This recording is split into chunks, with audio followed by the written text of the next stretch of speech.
Maravilha. Primeiro de tudo, queria agradecer demais. Para mim é uma puta oportunidade estar aqui falando com vocês. Só para eu ter uma noção aqui, fazer um mapa de calor da sala. Quem aqui já viu alguma coisa minha, algum conteúdo aí? Ouch. Sacanagem. Tô brincando. Brincadeiras à parte, vou falar um pouquinho, mais uma vez, sempre que eu falo para um grupo, eu tento fazer, estava até falando para o Barbieri, a engenharia reversa do que eu acho que vocês vão tirar mais valor do meu discurso. Eu não tenho pretensão nenhuma de sair daqui com vocês achando que eu sou isso ou que eu sou aquilo. Eu queria gerar valor para vocês. Eu queria falar para vocês de coisas que talvez vocês ouçam bastante, mas não da forma que eu vou falar e talvez não com a franqueza que eu vou falar. Porque se tem uma coisa que eu tiro de muito feedback de todo mundo que interage comigo, é porque como eu não estou tentando vender nada, eu não tenho um curso que eu quero que vocês comprem. Eu não tenho um e-book de R$500 que vai te ensinar marketing. Então, como eu não preciso te fazer feliz, eu posso ser muito mais franco do que o normal, porque eu não tenho objetivo comercial nenhum.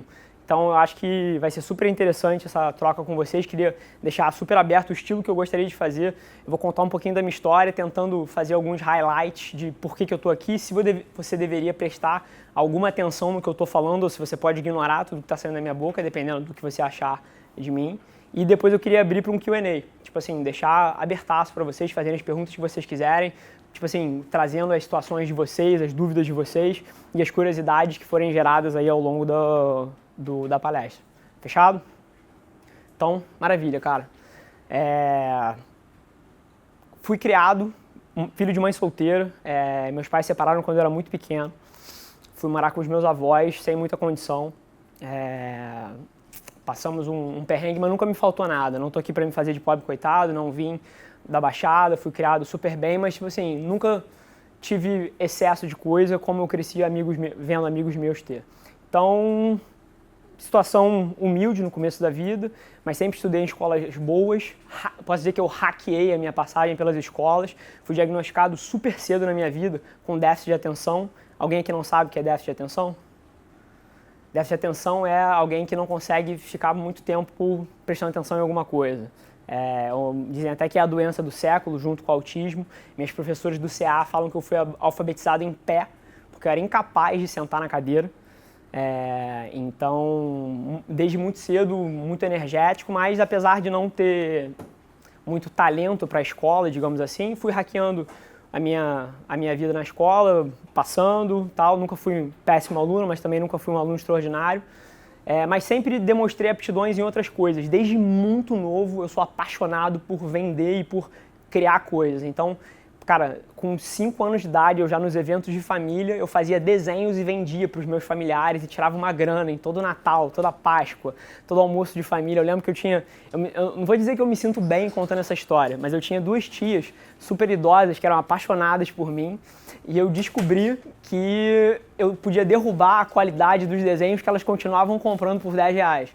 Então é uma história que eu sempre conto, eu comecei a fazer quase que qualquer coisa pra ir vendendo. Mais uma vez, não acho isso bonito, mas é o DNA que eu tinha.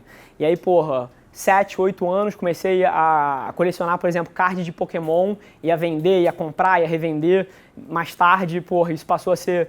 Cara, eu aproveitava cada oportunidade, passou a ser churrasco quando eu tinha 15 anos, depois eu aproveitava, por exemplo, todas as festas juninas para vender Malvina, Cabeção de Negro, Bombinha, não tô dizendo que isso é bonito, mas sempre foi o meu DNA, eu sempre gostei de fazer essas coisas.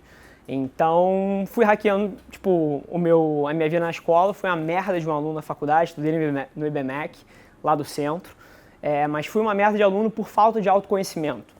Eu escolhi o curso de economia que não falava nada com quem eu era. Eu não sou bom de matemática, nunca fui bom de matemática. Curso de economia da BMEC, você faz 4 matemáticas, 6 macros, 6 micros, 6 estatísticas, 6 finanças e é tudo matemática.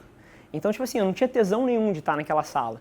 Mas, por outro lado, eu já tinha uma paixão enorme por trabalhar.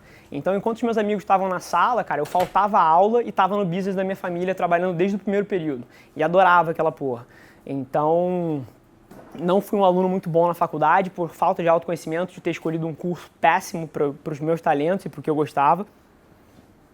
Saí da empresa da família, para experimentar o que existia, né? Então, eu trabalhei, na Ambev. Posso nem falar que eu trabalhei porque eu saí no primeiro dia, porque eu recebi uma proposta da White Martins e eu preferia a vaga lá, então mudei para White Martins, depois fui para o BTG.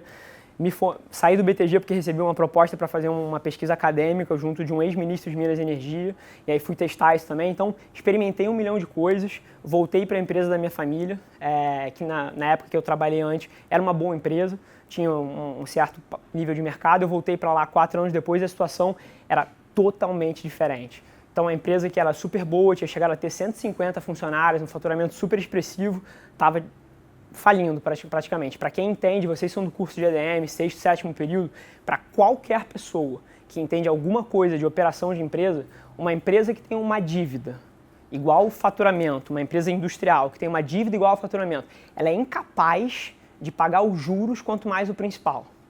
Tipo assim, é uma situação absurdamente adversa para você operar um negócio. Então, voltei para lá nessa situação, uma empresa que já tinha tido 150 funcionários, estava com 10 funcionários, praticamente reduzida a pó. Eu queria que vocês imaginassem uma empresa que tem a metragem quadrada talvez 20 vezes o tamanho dessa sala. E a única parte ocupada da empresa, porque todos os funcionários tinham sido demitidos, era uma sala da metade dessa, que estava com a parede decadente, goteira, ar-condicionado quebrado, não tinha dinheiro para consertar. Então, quero que vocês imaginem essa situação. Foi para lá que eu voltei. Então, comecei, mais uma vez, vim do BTG com um know-how de finanças bom, comecei pelas finanças da empresa. Comecei a tentar entender o que estava acontecendo, mapeei tudo, mas percebi muito rápido que, tipo assim, por mais eficaz que fosse uma gestão financeira, um renegociamento de dívida, uma administração de operação mais bem feita, tipo assim, a única forma de tirar a empresa do buraco era vendendo. Precisava botar dinheiro para dentro. Não tinha gestão bem feita que fosse tirar a empresa de onde ela estava. Então, uma situação super negra, ainda mais para um moleque de 23 anos, tipo assim, que nunca tinha liderado uma equipe, nunca tinha feito nada nesse contexto. Fui mergulhar em vendas. E aí encontrei um time de vendas totalmente desmotivado. Time de vendas, eu chamo de time, eram 2 pessoas. E mal treinado, uma percepção muito adversa. A gente tinha um produto foda. Eu não sei se alguém aqui conhece alguma coisa de engenharia, mas tem uma parte da engenharia que chama instrumentação industrial. São os equipamentos que medem as variáveis de processo ao longo da indústria de transformação. Então, por exemplo, cimento Portland, que você vê aquele pacotinho de cimento. Aquilo ali é uma mistura de minério com cal e vários reagentes que no final sai o cimento. E para isso ser criado, você tem que passar por vários processos físico-químicos. E os nossos equipamentos medem esses processos. Então, a gente tinha um equipamento muito bom, mas que tinha uma percepção de mercado a pior possível. Imagina um equipamento que todo mundo olha e fala, caramba, esse negócio é horrível, baixo custo, baixa qualidade. Então, a gente tinha um produto ruim, um time mal treinado, mas era só uma questão de percepção. Então, a minha estratégia foi sugar tudo que o meu padrasto sabia sobre os equipamentos, sobre o mercado, para traduzir isso para conteúdo para poder treinar o meu time. Então, passei horas e horas entrevistando ele, tentando compreender o porquê que o equipamento era bom, como é que o mercado reagia, quem eram os competidores. Traduzi tudo isso para conteúdo e usei para treinar o meu time. Joguei o time de volta na rua, os resultados começaram a melhorar bastante. Só que o que eu vi muito cedo nessa jornada foi que não importa o quão bom os meus vendedores fossem, não era suficiente para tirar a empresa do buraco. Eu ia precisar de dezenas e dezenas e dezenas de vendedores para conseguir sair daquela situação. Eu não só não tinha dinheiro para contratar essa galera, como eu também não tinha tempo. Porque quando você contrata um vendedor, tem uma coisa chamada ramp up. É o tempo que ele demora para aprender, para tomar porrada no mercado, para entender o que funciona e começar a gerar resultado. E eu não tinha esse tempo. Então, aí me clicou uma coisa, porque o que eu estava tentando fazer? Eu estava tentando produzir conteúdo para treinar o meu time, para que eles educassem os clientes a comprar o que eu queria. E eu não tinha tempo para aumentar essa equipe para tomar escala. O que eu falei? Cara, eu vou direto para o consumidor. E já tinham várias indústrias fazendo o que chamam de marketing de conteúdo e educando o cliente. Mas na parte industrial, e principalmente no setor brasileiro, ninguém fazia isso. Eu conversava com os meus pares executivos, com os meus gerentes de marketing das outras empresas, as pessoas falavam, cara, é lunático você tentar vender pelo Facebook equipamento industrial. É impossível. O consumidor não está lá. Se você estivesse vendendo camiseta, você podia fazer Facebook Ads, mas digitalizar uma empresa industrial era uma coisa impensável no meu setor e principalmente no Brasil. Então era um pouco a minha situação, mas era a única saída que eu tinha e eu resolvi ir direto para o consumidor. Não mais treinar o meu time para que o meu time treinasse o cliente a comprar da gente, mas ir direto ao consumidor, transformando todo aquele conteúdo que eu tinha criado para treinar o meu time em blog posts, cases de sucesso. Então, naquela situação horrível que eu estava, a única verba que eu tinha, todo ano a gente participava de uma feira. Eu sempre conto essa história, super interessante, eu acho que fala muito com os economistas da sala daqui. Vocês vão entender por quê. Todo ano tinha uma feira chamada Rio Óleo e Gás. É uma das maiores feiras de equipamento industrial e de exploração de petróleo. Todas as empresas industriais do setor de transformação tendem a participar. E qual é a dinâmica de uma feira dessa? São centenas de fabricantes, centenas de empresas brigando pela atenção do público. Isso sempre me pareceu lunático. Eu fui a vários quando eu era pequeno, mas eu acredito que marketing é uma questão de oferta e demanda. Só que oferta e demanda de atenção. Tipo assim, você tem um certo número de eyeballs, né, de olhares, e você tem um certo número de empresas brigando por esses olhares.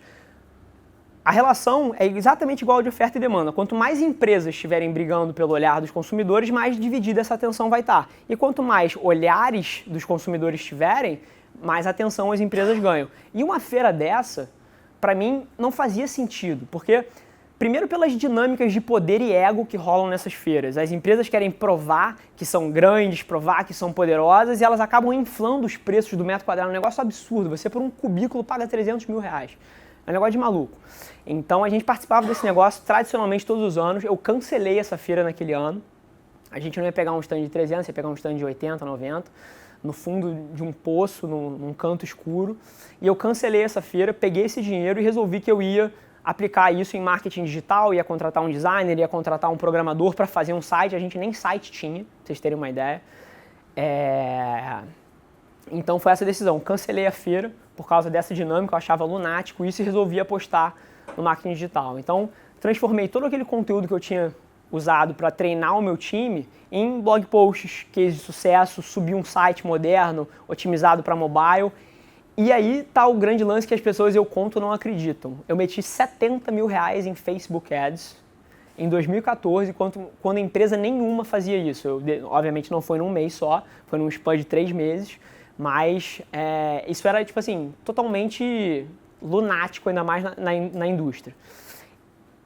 E todo mundo me falava que não ia funcionar. Como eu falei, falavam, pô, o consumidor industrial não tá aí, cara. No máximo o LinkedIn, mas mesmo assim as pessoas não estão comprando por lá. Isso é muito mais para B2C, não funciona tanto para B2B. Mas, cara, eu julgava isso contra a minha percepção de mercado, porque eu ia visitar um cliente no meio do Mato Grosso do Sul e no intervalo da reunião, a porra do engenheiro abria o celular e ficava passando no Facebook. Eu falava, como que esse cara não tá na mídia social, caralho? Tá aqui do meu lado mexendo nessa porra. E aí, porra, ia pro corredor, tava uma galera rindo de um vídeo viral no YouTube. Eu falava, cara, o consumidor tá aqui. E aí executei nessa tese. 3 meses depois, incrivelmente, o meu problema deixou de ser como vender mais, mas como administrar o crescimento da empresa. A gente que tinha um orçamentista só, precisou contratar, num curto espaço de tempo, um time de vendas internas de 8 cabeças. Resumindo essa história toda, em 3 anos eu levei a empresa da minha família de 3 milhões para 12 milhões em vendas. E nessa jornada, a empresa era uma empresa que só vendia equipamentos industriais. Eu abri também um braço de serviços que rapidamente se tornou parte de 30% do faturamento. E no meio da jornada, usando a mesma tese de marketing digital, e essa é mais ousada ainda, eu usei marketing digital para vender descontaminação radioativa de instalações industriais. Esse daí, tipo assim, quando eu conto as pessoas não acreditam. Mas fato é que no primeiro ano essa empresa que eu fundei, chama Lince Rádio, vendeu 1 milhão de reais. E no segundo ano que a gente está fechando agora, a gente vai fechar 9 milhões. E eu nunca botei um vendedor na rua. É só marketing de conteúdo, Facebook Ads, distribuição de artigo em LinkedIn e interação via mídia social. Então, eu tenho uma história bastante não tradicional nesse espaço. E olhando para trás, agora 4 anos depois, vários dos meus competidores estão trilhando um pouco nos meus passos. Mas eu converso com eles e vários deles já estão meio que cancelando as iniciativas porque eles não conseguem fazer dar certo, eles estão desperdiçando dinheiro. Então, o que eu achava que era muito mais o meu pioneirismo, de estar nadando de braçada num mercado que não tem ninguém fazendo, eu descobri que não é só o pioneirismo, mas também a forma como eu faço. Então, isso que é muito diferente. E de onde está um pouco isso? Durante os últimos 100 anos, a publicidade foi feita de uma maneira direta. Você chegava lá, anunciava no rádio, anunciava na TV, tipo assim, tá aqui o meu produto, ele custa X, ele custa Y, a minha proposta de valor é essa, e era direto.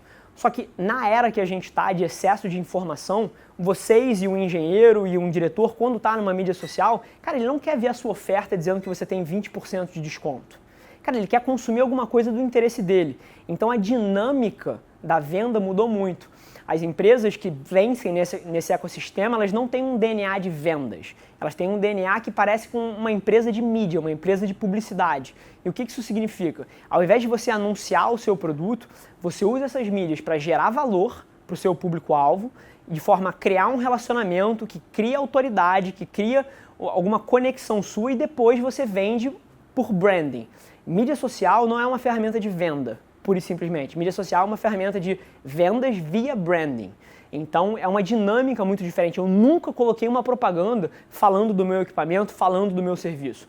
Tudo que eu faço é escrever artigos, blog posts, casos de sucesso que ajudam as minhas personas a resolverem os problemas que eles têm no dia a dia delas. E isso vai desde carreira até, cara, problemas em casa.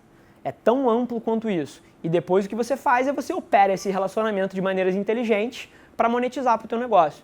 Então, em cima dessa tese, no final do ano passado, eu resolvi criar uma terceira empresa, que é a Velar Media, que é uma startup, está em fase beta, a gente está rodando com 5, 6 clientes, uma fase de teste de 1 ano, onde eu estou aplicando todas essas táticas, estratégias e essa mentalidade que eu usei para crescer os meus negócios em empresas dos outros. E a gente deve lançar em meio do ano, final do ano, essa nova empresa. E a Velar Media, ela vai focar em 2 coisas. Ela vai focar tanto na construção de negócios para empresas B2B, B2C, quanto também na criação de marcas pessoais e monetização dessa atenção. Então, essa é um pouco a minha história. Agora, eu vou falar de algumas coisas, mas se eu pudesse deixar um nugget para vocês aqui de informação que eu gostaria que vocês levassem, se tornem praticantes daquilo que vocês querem fazer. O que eu quero dizer com isso? Se eu tivesse ouvido o que as pessoas me falavam de que isso não dá certo, de que aquilo não dá certo, eu não tinha feito nada. Mas o único motivo que eu consegui fazer o que eu fiz foi porque eu ia lá, metia a mão e tirava as minhas próprias conclusões. Eu não lia o headline de um artigo, ou de um estudo acadêmico, ou de um blog post. Eu ia lá, fazia e via se dava certo ou não. Eu não debato o valor de um vlog. Eu vou lá e faço um vlog e vejo se tem valor para a construção de uma marca pessoal. Eu não debato se a criação de um podcast pode me ajudar a avançar meus objetivos de negócio. Eu vou lá, crio um podcast e vejo se isso funciona. Então, se tem uma coisa que eu gostaria que vocês tirassem daqui, se tornem praticantes. Se você quer ser um day trader, cara, você tem que estar respirando ações e operar vol do mercado, você tem que viver isso. Se você quer trabalhar com operações, você tem que meter a mão na massa e tirar suas próprias conclusões, porque qualquer coisa diferente disso vai te colocar num patamar medíocre. Tá todo mundo lendo os artigos e as publicações e todo mundo faz igual. Quem faz diferente é quem tira as próprias conclusões e questiona o que está sendo feito. Então, e aí até voltando à tese da publicidade, uma das coisas também que eu descobri dentro da publicidade, como ela era feita nos últimos 100 anos e como ela é feita agora, eu falei de day trading aqui, e acabou de vir uma analogia muito interessante na minha cabeça. Eu acho que marketing digital hoje em dia é muito mais parecido com day trading do que com qualquer outra coisa que foi no passado. Antigamente, você rodava um comercial depois da novela das 8, colocava um anúncio naquela revista que era a revista de sucesso do seu setor, e cara, e as vendas vinham. Hoje em dia, cara, você precisa não só de uma mistura muito equilibrada de arte com ciência, porque o criativo que você põe no seu Facebook Ads, aquela foto junto com o copy do texto, tem um impacto sobrenatural no resultado daquela mídia.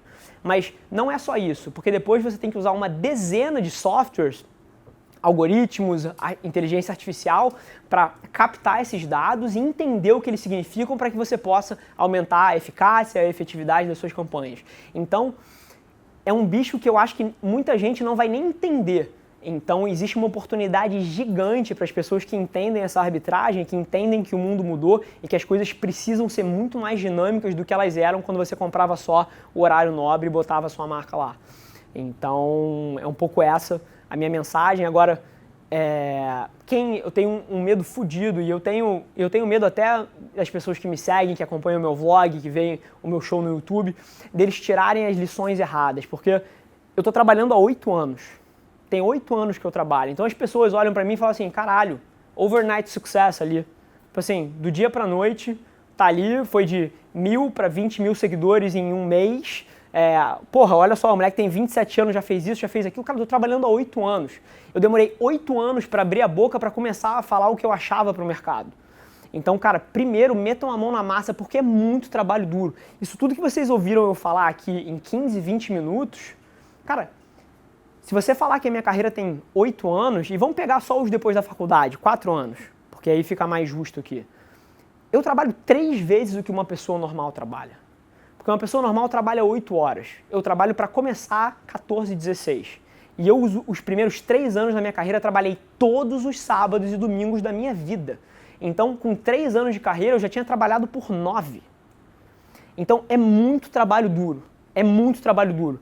Se você acha que você vai conseguir um resultado diferente da média, fazendo o que todo mundo faz, cara, eu não tenho a menor pretensão aqui de magoar ninguém, mas você não vai conseguir. Isso é um fato. Se você quer fazer alguma coisa diferente, você tem que ser muito diferente dos outros. Então eu tenho um medo absurdo que as pessoas olhem, porra, o canal do YouTube tem 3 meses, então as pessoas acham que eu só estou trabalhando há 3 meses. Não, estou trabalhando há 8 anos, 16 horas por dia. É a única coisa que eu respiro, eu abri mão da minha vida social inteira, dos 20 aos 26, para construir o que eu estou contando para vocês. Então, e mais uma vez, ninguém precisa fazer do jeito que eu faço. Cada um aqui tem que mapear as suas ações para onde você quer ir. E não tem nada de errado em você querer A ou B ou C. O que tem de errado é você dizer que quer alguma coisa e não estar mapeando as suas ações para lá. Então é muito trabalho duro. Outra coisa que eu queria falar é sobre humildade. E mais uma vez, eu não estou aqui para falar de humildade no sentido da palavra que a maioria de vocês já ouviu. Humildade para mim vem de outro ângulo. Humildade para mim não é você se fazer calminho e falar pouco. Eu falo pra caralho, eu não tenho o menor problema em falar das minhas conquistas. Humildade pra mim é você entender que o mundo não roda no seu script. É você entender que as coisas não vão acontecer da maneira como você gostaria e que o mundo não liga pra você. Você é um pedaço minúsculo dentro desse universo aqui. Então, é muito mais humildade pra mim é você entender que você é uma parte minúscula desse ecossistema e que não é você que vai mudar a forma como as coisas são feitas. É você que tem que entender como o mundo roda e hackear o teu caminho ali por dentro. Porque a vida bate muito em quem não é prático, em quem não é eficiente, em quem não é realista com as coisas. Então humildade para mim vem de outro ângulo. Humildade para mim vem de você reconhecer que o mundo não vai rodar da maneira que você gostaria e que a hora que você sair da faculdade você não vai ter um emprego perfeito, você vai ter que batalhar por ele e a hora que você conseguir ele, as coisas não vão ser perfeitas, você pode ter um chefe de merda, mas isso não interessa. Tipo, se você tá na jornada que você gostaria, você tem que abaixar a cabeça e executar. Então, é humildade, é trabalho duro e, acima de tudo, paciência. Eu, hoje em dia, tenho o privilégio de entrar na cabeça de... E eu não tô brincando, não. São milhares de jovens por semana. O Claudinho já viu o meu DM. Tipo, são milhares. Eu respondo, literalmente, de 100 a 200 DMs por dia. De gente me trazendo as dúvidas, de gente me trazendo os medos, de gente me trazendo os anseios, os sonhos. Então, eu tenho esse privilégio de inspecionar a cabeça de uma porrada de gente.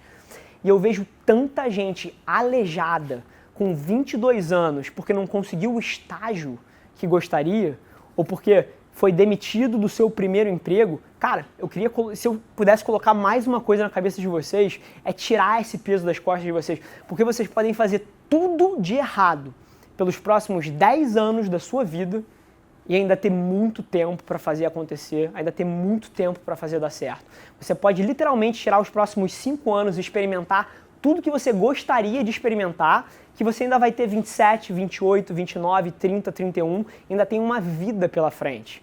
Então, eu sinto, cara, pessoas de 17 anos que vêm para mim falando que estão pensando em se matar porque a ideia não deu certo, porque o problema falou, caralho, 17 anos! Cara, 17 anos não estava nem pensando em trabalho. Então, tem uma pressão social hoje em dia para fazer as coisas darem certo e para você se provar, mas a única história que interessa é a nossa. Tipo assim, qualquer coisa que você dê de atenção para o que os outros querem para você está subtraindo do que você poderia estar vivendo e da sua experiência. Então, paciência é uma coisa massiva em qualquer pessoa, porque eu coloco ali, tipo, o Ironman, triatleta, e isso está enraizado, tipo, na minha mentalidade, porque a vida é como se fosse uma prova de Ironman.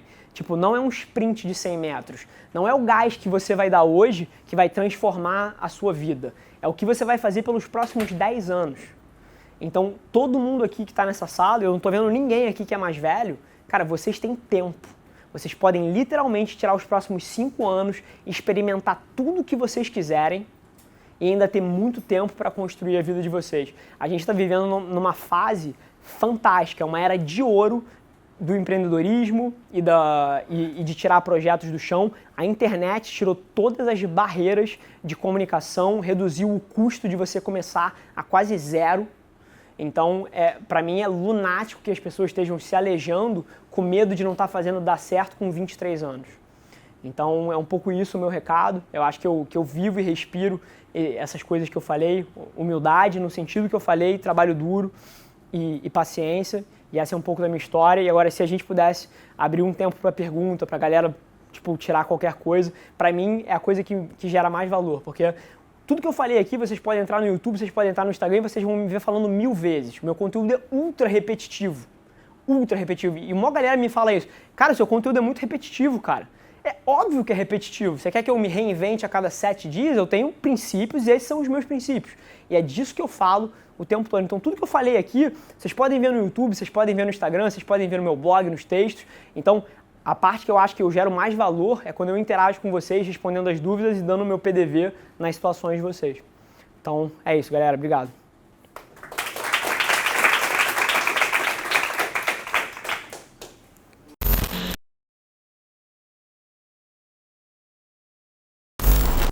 Cultura. E é um tema que a gente já debateu muito. Eu queria que vocês imaginassem uma empresa que já teve um faturamento muito expressivo, quase 150 funcionários, que é reduzida a 10. Eu queria que vocês imaginassem o cenário nessa empresa, que cada um de vocês estivesse trabalhando numa empresa média, uma empresa poderosa, com nome no mercado, e você assiste essa empresa virar pó. Como é que vocês acham que vocês iam estar se sentindo lá dentro? Me fala aí como é que você ia estar se sentindo. Meus dias estavam montados ali. O que você acha? Alguém sentiria alguma coisa diferente? Como é que vocês acham que vocês estariam em termos de motivação? Me fala aí. Eu estaria me sentindo incapaz. Mais alguma coisa? Desmotivado, incapaz, dias contados. Vocês não precisaram estar lá para saber o que eu vivia. Todas as pessoas que trabalhavam comigo, do meu lado, estavam assim como vocês falavam. E a culpa não é delas. Qualquer ser humano se sentiria assim. É impossível um ser humano querer dar um algo a mais se ele não vê uma possibilidade de um futuro promissor. O único motivo que eu trabalho tanto quanto eu trabalho e que as pessoas que vocês veem trabalham tanto quanto trabalham é porque elas veem uma possibilidade de um futuro brilhante ou de modificar e transformar a vida de alguém, seja lá o que for sucesso para ela. Mas elas enxergam essa possibilidade. E numa empresa que está na pinimba, você só enxerga o lado ruim. Então a minha maior dificuldade foi reverter a cultura da empresa para uma cultura positiva e para a cultura que o Claudinho conhece, que a gente tem lá hoje em dia. E aí, respondendo a próxima pergunta, que eu sei que essa minha resposta não agregou valor nenhum para vocês. Eu só fiz todo mundo se sentir mal aqui durante 1 minuto. Mas a forma como eu virei isso é um processo muito gradual, mas, mais uma vez, eu entrei lá e eu pedi a confiança de todo mundo, eu falei que eu ia mudar as coisas. E mais uma vez, eu podia ter errado, podia não ter mudado, todo mundo acreditado em mim e todo mundo se fudido. Mas não foi o caso. Eu prometi, falei que ia mudar, falei que a gente ia fazer diferente, e aí as pessoas começaram a ver micro-vitórias. Então elas viam mais um contrato entrando. Elas viam coisas pequenas, cara, uma parede pintada que eu gastei o meu domingo pintando pra gente ter um ambiente mais bacana. Então, as micro-vitórias, durante ter um período extenso, fizeram a diferença. E aí eu vou dar uma situação bem específica. A gente tinha um benefício de plano de saúde super completo para os funcionários lá. E eu cortei isso. Então, é uma porrada muito dura. A gente tem uma parte fabril e as pessoas dependem disso para, cara, sustentar as famílias. Então, você imagina, eu estou entrando lá, a primeira coisa que o novo gestor faz é cortar o benefício que você mais precisa. Mas a forma que eu falei isso, e eu acho que eu ganhei muita confiança quando eu fiz isso, eu falei assim, ó, eu tô fazendo isso para que todo mundo aqui sofra um pouquinho e ninguém precise sofrer demais. E no próximo ano eu não demiti ninguém. Eu prometi que aquela medida ia me dar o fôlego que eu precisava para fazer várias das mudanças, e por conta daquele sofrimento que ia ser dividido entre todo mundo, eu não ia precisar demitir 2, 3 pessoas. E as pessoas acreditaram em mim, e nos próximos 6 meses eu trouxe crescimento, eu trouxe mudanças, e aí quando eu fiz a próxima promessa, eles acreditaram de novo e eu entreguei de novo, e aí eu fiz a próxima promessa, eles acreditaram de novo e eu entreguei de novo. Então, não tem fórmula mágica, mas é você prometer que vai mudar as coisas e você ir lá e fazer. E aí você vai ganhando confiança das pessoas, as pessoas vão ganhando crença na visão, e aí o ambiente muda o oposto. Hoje em dia o que eu tenho lá é uma situação fantástica, porque as pessoas enxergam esse futuro brilhante, vendo várias pessoas sendo promovidas, ganhando PLR, ganhando bônus, e aí todo mundo quer fazer mais. Por que as pessoas querem fazer mais? O resultado é melhor. Quanto melhor o resultado, mais espaço tem para as pessoas crescerem, e aí as pessoas se dedicam mais ainda porque as possibilidades são maiores. Então agora eu estou no oposto, eu estou num círculo virtuoso. Mas foi assim que eu tomei conta desse negócio, foi muito aos poucos, prometendo as mudanças e depois entregando. Interessante a pergunta, ninguém acreditou em mim, só que eles não tinham outra opção. Eu cortei o plano de saúde e eu mandava naquela porra. E parabéns. Só que eu prometi, as pessoas ouviram, podiam ter acreditado ou não, mas 1, 2 meses depois, eu fui lá e entreguei. E as pessoas começam a falar, porra, peraí, o moleque foi lá e fez. E aí eu prometia outro, metade duvidava, e aí eu fui lá e fez. E eu vou te dizer uma coisa muito curiosa, passam-se 4 anos, a empresa agora tem quase 70 funcionários, e tem gente que não acredita até hoje, que viu essa transformação toda, mas continua batendo de pé junto, que vai dar errado, e que é mentira, e que não sei o quê. E é muito interessante, eu sou muito preocupado com a cultura e com o ambiente de trabalho. E até 1 ano atrás, e aí eu falo de paciência, eu comecei a fazer bastante dinheiro com 1 ano e meio depois que eu peguei a operação da empresa, mas eu nunca tirei 1 centavo da empresa. 100% do lucro voltava para o negócio em forma de reinvestimento para crescer o business. E a minha escolha, por exemplo, era entre demitir uma pessoa negativa dessa, que não era comprada na ideologia, ou contratar um software novo que ia alavancar as vendas, ou contratar um vendedor novo, ou contratar mais um cara para a área de marketing. Então, durante os primeiros 3 anos, eu tive esse trade-off, porque não sobrava dinheiro. Eu tinha que escolher entre crescer a empresa e aceitar esse cara nojento lá dentro, que não compartilhava a visão, ou dar um cut no crescimento da empresa e demitir esse cara, porque a maioria das pessoas que tinha essa mentalidade negativa e que precisava ser cortada, estava lá há 25 anos. Então, a rescisão é tipo assim, R$250 mil. Então, era um trade-off que eu tinha, e durante os 3 primeiros anos eu engoli muito sapo, deixando essas pessoas lá dentro para investir no crescimento da empresa, mas no 3º ano agora eu demiti todo mundo, eu gastei quase R$1 milhão demitindo gente, mas limpei a empresa, e hoje em dia só tá lá dentro pessoas que acreditam na visão, que são compradas e que querem dar algo a mais. Muito interessante. Cara, não dá nem pra falar, que eu passei um dia lá, eu achei o escritório maneiríssimo, acho que eu falo isso. Eu levei que uma geladeira de cerveja no ambiente de trabalho é bacana. Eu acho que foi isso que eu levei da Ambev. Mas eu tive um chefe que não era meu chefe direto, mas ele era o chefe da minha chefe. E o cara era um cometa. Ele tinha tipo 29 anos. Rafa, o nome dele também, Rafael Campos. E se ele por acaso assistir esse vídeo um dia, Rafa, você me inspirou muito. E ele era totalmente fora da curva. É uma empresa muito tradicional, muito conservadora, e ele teve um crescimento tipo assim, que ninguém nunca teve dentro da empresa. E o cara era diferente. Então eu tinha muito contato com ele, era um cara que juntava a equipe, debatia tudo abertamente, se tinha alguém incomodado, ele sentava com a pessoa. Então eu acho que eu suguei muito dele esse lado da comunicação e de não deixar os problemas crescerem a um ponto que depois eles não são solucionáveis. E cara, foi onde eu aprendi a ralar, eu diria assim. sinceramente. Lá é um ambiente diferente, independente de crise ou independente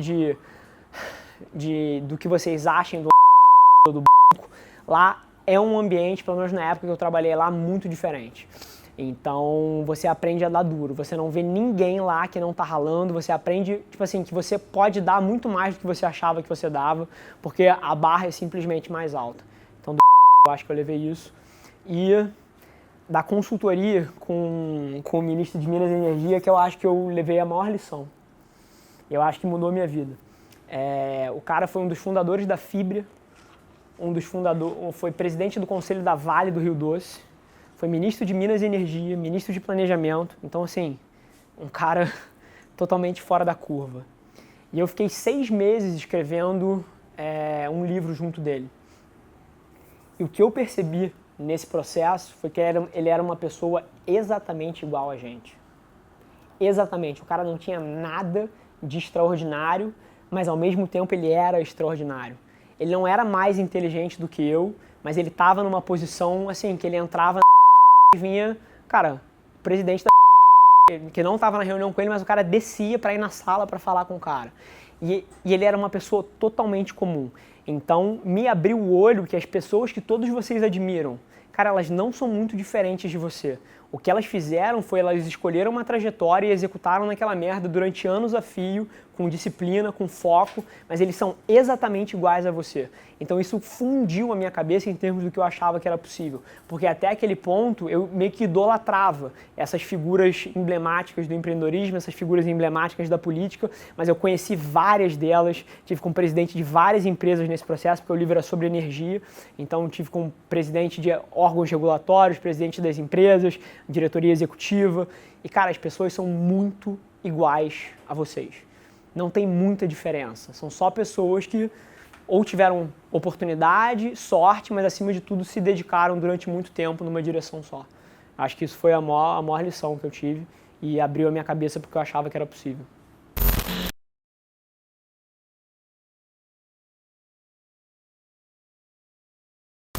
Bacana. Eu acho que podem ter 2 coisas acontecendo. A primeira, que você seja um puta planejador, um puta idealizador, um cara visionário, mas você não sabe vender porra nenhuma. Vender é um talento real. É uma coisa, tipo assim, você saber vender é diferente.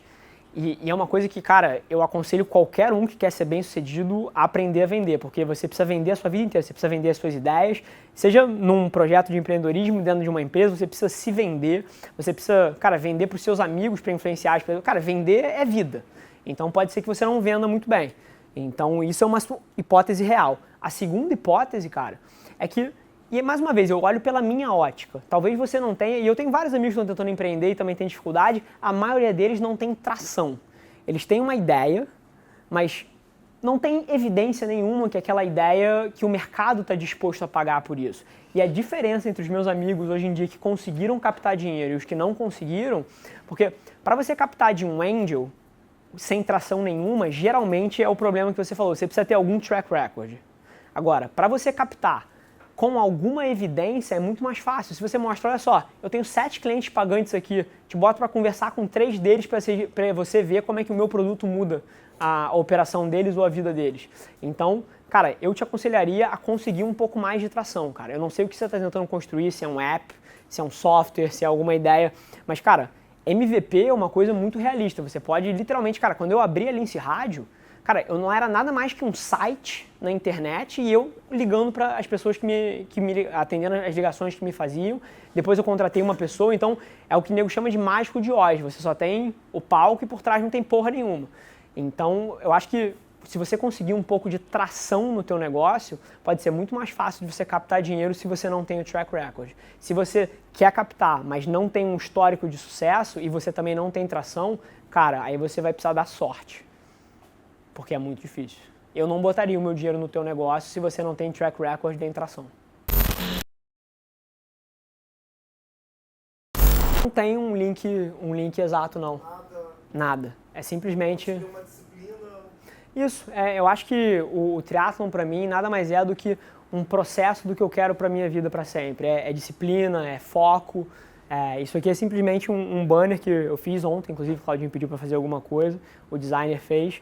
Isso aí literalmente, eu vou ser muito claro para vocês, isso aí é a descrição do meu Instagram, é o que está escrito no meu Instagram, mas não tem link nenhum. É só muito uma parte central de quem eu sou.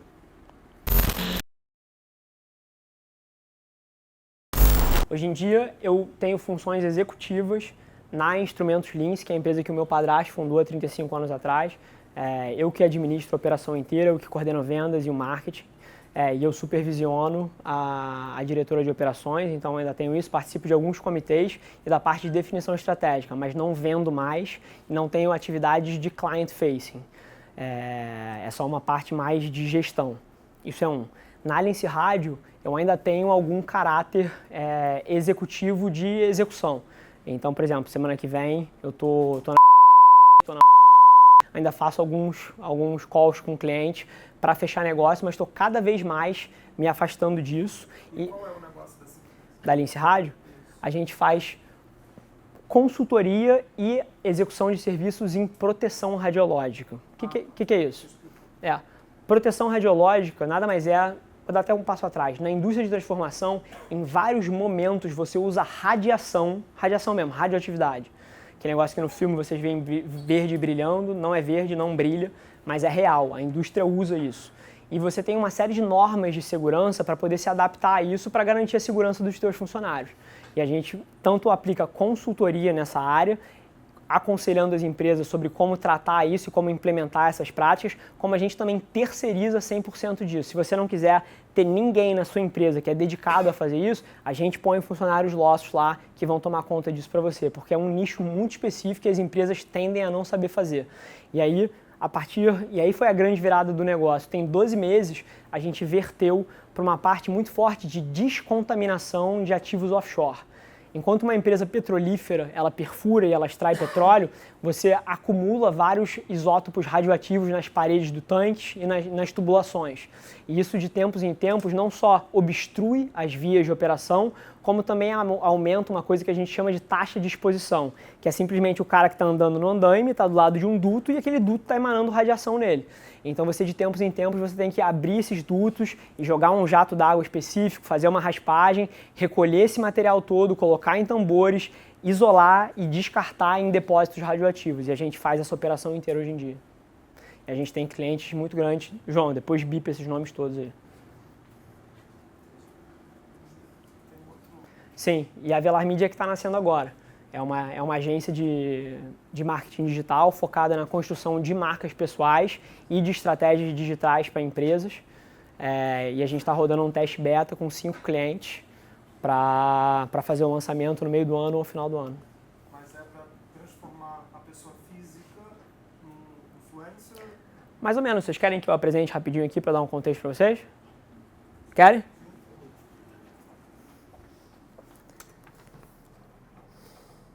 Dada para cá, ele é um pitch para clientes e investidores, então ela é um pouco diferente. Mas, mais uma vez, a Velar Mídia é a agência... Será que você conseguiria fazer para a gente um pitch como se a gente fosse esse desafio, como se a gente fosse o investidor, até para a gente aprender como é que faz um pitch de venda, porque tem time, tem forma de apresentação, tem conteúdo. Essa apresentação não é um pitch que mostre valuation, mostre métricas, mostre projeções, ela é muito mais da ideologia. Essa daqui é mais de cliente. Então, mas eu faço da maneira que eu apresentaria. Essa aqui é um pouco mais corporativa, para um cliente ela seria segmentada ou no que eu chamo de Avelar Enterprise ou no que eu chamo de Avelar Talent, são 2 produtos diferentes, e essa aqui tem todos os produtos. Então é mais um overview da empresa, mas eu faria da maneira que eu faria para um cliente. Então vamos lá. Então, bom gente, a Velar Mídia nasceu da minha visão de que a gente está vivendo uma mudança de paradigma. Uma mudança de paradigma na forma como os seres humanos se comunicam. O que eu quero dizer com isso? Toda vez que o meio muda, as pessoas se confundem. Então foi lá 60, 80 anos atrás, quando apareceu o rádio e a forma das pessoas se comunicarem mudou. Depois 50 anos atrás, quando apareceu a televisão e mudou radicalmente a forma como as pessoas se comunicam. Foi nos anos 80, 90, quando a internet apareceu e mudou mais uma vez a forma como as pessoas se comunicam. Agora, as mídias sociais estão alterando drasticamente a forma como a gente se relaciona e a forma como os negócios podem ser criados. Mas o que eu queria que vocês entendessem é que o meio muda, mas o que importa é a mensagem. Então, as pessoas se perdem toda vez que isso acontece, porque a gente é muito romântico com a forma em que as coisas são feitas. Eu já apresentei para você aqui o desrespeito que os executivos atualmente, que as empresas têm com esse novo ecossistema. Então, toda vez que o meio muda, as pessoas se confundem. Então, isso está abrindo uma oportunidade muito interessante. E isso vem um pouco do fato de que a tecnologia não é um mal. A tecnologia não veio aqui para afastar a gente. Eu acredito profundamente numa tese. Você pode olhar para as mudanças que acontecem no mundo e você olhar elas de um olhar otimista e positivo, ou você pode ser negativo sobre as coisas. Mas eu te digo uma coisa, se você está sendo negativo com as mídias sociais, com a internet, você olha para um casal jantando num restaurante onde os dois estão no WhatsApp, ou os dois estão olhando no Instagram, e você fala, pô, que pena, eles não aproveitam o momento juntos. Cara, esse casal, há 20 anos atrás, estaria olhando um para a cara do outro, sem falar nada, talvez um momento esquisito, ou talvez estivesse discutindo. Da mesma forma que as crianças antigamente, às vezes estariam isoladas em casa, e hoje em dia tem a oportunidade de conectar com pessoas na internet. Então, mais uma vez, você não vai parar isso aqui. Isso aqui chegou para ficar. Então você pode ou choramingar e falar, pô, as coisas antigamente eram melhores quando as crianças brincavam na rua, ou você aceita que isso veio para ficar e você se adapta a essa coisa. Então, o que eu queria trazer para vocês é que como é que isso se aplica ao ambiente de negócios? Isso se aplica porque atenção é a moeda em cima das quais os negócios do futuro vão ser construídos. E o que eu quero dizer com isso? Não importa, literalmente não importa o quão charmoso você é, o quão bonito você é, o quão foda o seu produto é, nada disso adianta se você não tiver a minha atenção, se eu não estiver prestando atenção no que você está falando. Você pode ter o melhor produto do mundo. Se você não tem uma audiência para falar com você, para escutar a sua mensagem, você não vai vender uma unidade disso aí. Então, no mundo digital, atenção é a moeda. Então, a minha tese, nas quais eu estou construindo todos os meus negócios, são as pessoas e as empresas atuarem como empresas de mídia. E eu vou explicar um pouco mais na frente o que isso significa, mas um resumão para vocês seria você não ser mais uma empresa de cosméticos, você não ser mais uma empresa farmacêutica, você não ser mais uma empresa de biscoito. Você é uma empresa de mídia, vírgula, uma empresa de biscoitos. Você é uma empresa de publicidade, vírgula, uma empresa de cosméticos. E o que isso significa? Isso significa que você tem que estar exposto nas plataformas digitais com conteúdo relevante para a sua audiência e como uma consequência você vai vender mais produtos. O seu concorrente no século XXI e daqui para frente não vai ser mais o cara que está do seu lado produzindo cosméticos que há 30 anos atrás você batalhava com ele por preço. O seu concorrente vai ser o concorrente que está concorrendo com você pela atenção da pessoa que você quer vender. Então é aquele blog daquela blogueira, é aquela publicação digital que todo mundo lê, é a pessoa que está invadindo o feed do Facebook da pessoa que você gostaria de vender. Então até os seus concorrentes, eu acredito que são os seus competidores digitais e não mais os seus competidores físicos que fabricam o mesmo produto que você. E aí, tudo isso acontece e cada vez mais vai acontecer no ambiente mobile e social. 50% do tempo que as pessoas gastam no celular hoje em dia é em redes sociais. Isso é um dado estatístico. E aonde que elas estão nas redes sociais? No celular. Se você perguntar para qualquer moleque de 13 anos de idade hoje em dia, ele vai te falar que ele quer ser um youtuber, ele vai te falar que ele quer ser um influenciador. Quem aqui tem irmão mais novo? Alguém aqui tem um irmão mais novo dessa idade, assim, 10, 12 anos, que gostaria de ser um youtuber? O irmão da minha esposa também. Isso é uma realidade. As crianças hoje em dia estão crescendo com esse sonho de se tornarem influenciadores e personalidades digitais. E isso tudo está acontecendo no ambiente mobile e social. Daqui a 5 anos, ninguém mais vai ter uma TV em casa. Você vai ter ou uma TV da forma como a gente consome. Você vai ter o seu celular e você vai arrastar o app que está no seu celular para a sua TV. Eu já me pego à noite, em vez de abrir o meu laptop, que eu preciso ligar, cara, eu puxo o meu celular, deito na cama e assisto o YouTube ou Netflix no celular. Eu pedalo hoje em dia de manhã com o celular em cima da bike, vendo uma série no Netflix ou escutando um podcast. Então essa daqui é a nova atmosfera onde a atenção das pessoas está. E se você comprou de mim que a atenção é a variável em cima dos quais os negócios do século XXI vão ser construídos, é aqui que você tem que focar.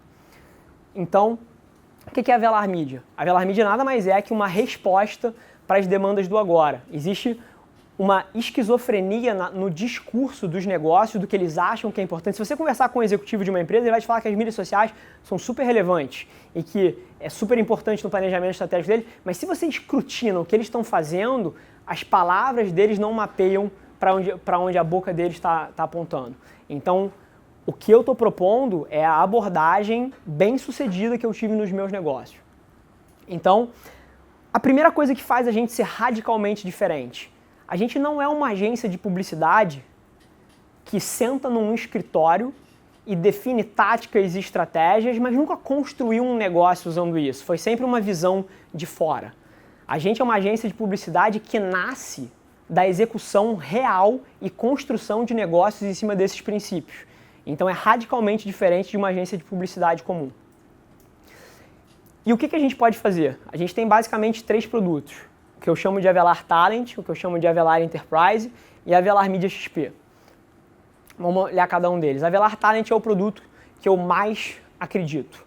E ele nada mais é do que uma plataforma para criação de marcas pessoais, cuja atenção dessas marcas pessoais depois é operada de uma maneira inteligente para os seus objetivos de negócio. Eu vou explicar um pouquinho como é que isso funciona mais na frente, mas aqui está uma citação que eu não posso dizer de quem é, porque a gente está com NDA nos 5 clientes que a gente tem, mas a frase dele foi: eu olho para as pessoas do meu lado e as que estão tendo retornos desproporcionais estão executando em cima disso que você está me falando. E é óbvio que eu quero isso para mim. Então, se você olha, sei lá, um influenciador que tem 7 milhões, o Felipe Neto, vamos dar um exemplo aqui, vocês podem odiar o Felipe Neto, mas eu não sei se vocês sabem, o cara ganha 1,5 milhão por mês. Você odeia ele, cara, mas ele reconheceu isso aqui, criou sua audiência e monetiza de maneiras super inteligentes essa atenção que ele tem hoje em dia. Isso é real, só que as pessoas não estão enxergando ainda da maneira correta. E como que a gente faz isso? A gente usa as mesmas estratégias digitais que eu usei, por exemplo. Como eu falei para vocês, eu sou um cara que nem mídia social tinha 3 meses atrás. E eu criei as minhas mídias sociais e há exatos um mês atrás, eu comecei a implementar as estratégias que eu acredito que são as corretas. O meu Instagram foi de 1.000 para 15 mil seguidores em 30 dias. Eu não comprei um seguidor. Quem participa aqui, consome meus conteúdos, vocês veem o engajamento louco que eu tenho lá. Eu tenho uma taxa de engajamento totalmente estratosférica. E como é que esse produto funciona? Ele passa pela formação da sua estratégia digital, depois isso se traduz numa construção de marca para você. Então você vai ficar reconhecido como uma pessoa que entende de esporte, como uma pessoa que entende de consultoria para negócios, como uma pessoa que entende de cosméticos.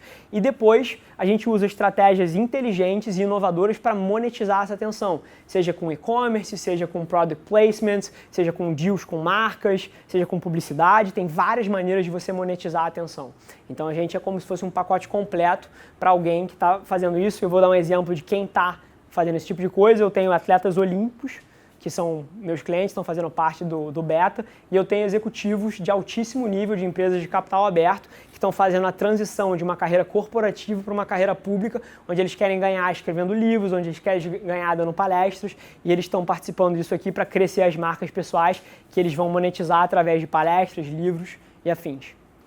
Então, basicamente são 4 passos. A gente define os seus objetivos, a gente coloca o time certo para produzir o conteúdo que você precisa, a gente adapta as estratégias, as oportunidades, e a gente é uma empresa totalmente tech-driven, a gente tem dezenas não, tem um pouco mais de 10 softwares que a gente usa para metrificar tudo que a gente vê e para rodar as análises.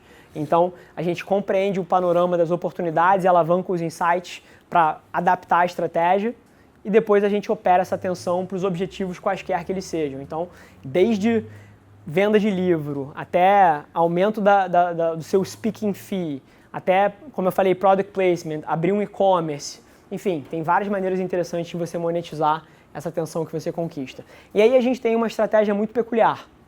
É uma estratégia em forma de pirâmide. É o que eu faço para minha marca pessoal, por exemplo. Eu tenho pilares de conteúdo, como quem acompanha aqui, eu tenho o Mentality Show e o meu vlog. E a partir desse conteúdo, eu tenho redatores no meu time que assistem esse conteúdo e escrevem artigos com base no que eu falei nesses programas, seja um podcast, seja um programa de entrevista. Eles escrevem artigos com base nas minhas palavras, que podem ser publicados, e esse conteúdo todo depois é quebrado em vários microconteúdos para distribuição nas mídias sociais. E o que isso permite? Eu não sou um influenciador digital que passa o dia inteiro fazendo selfie, passa o dia inteiro programando e produzindo conteúdo. Eu faço coisa pra caralho, eu administro 3 empresas, mas isso funciona pra mim. Porque isso me exige uma porcentagem de tempo ridícula, eu gasto de 20 a 30 minutos nos dias que eu gravo um pilar desse, seja um Mentality Show, quem já assistiu, o Mentality Vlog, que é um vlog onde eu documento a minha vida, não me toma um segundo, porque o João, que está ali atrás sentado com vocês, ele me acompanha o dia inteiro e filma tudo que eu faço, eu não produzo nada, e depois o meu time transforma isso num conteúdo que eu chamo de pilar. E aí ele pode ser um show, um vlog, um podcast.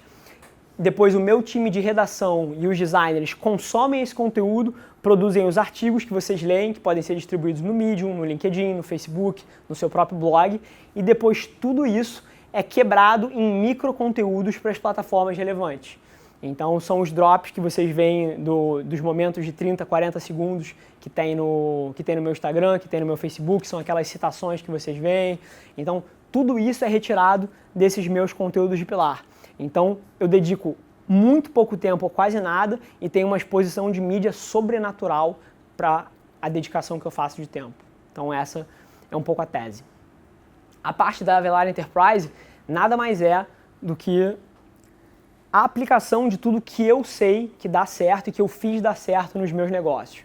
E aqui está uma citação de um dos nossos clientes, também do ramo industrial pesado, que falou que agora para mim é óbvio que o que levou a gente de 0 a 1 não vai levar de 1 a 10. Então, qual é antes da tese, mais uma vez, a estratégia é muito similar, só que para um ambiente de negócio, a gente define a estratégia digital, a gente usa esses princípios para gerar oportunidades em escala, que traz crescimento exponencial para o seu negócio. Mas essas palavras aqui são palavras super batidas e mega clichês, se você falar com qualquer agência, é isso que vão te vender. Mas a mentalidade, como eu faço as coisas, é muito diferente.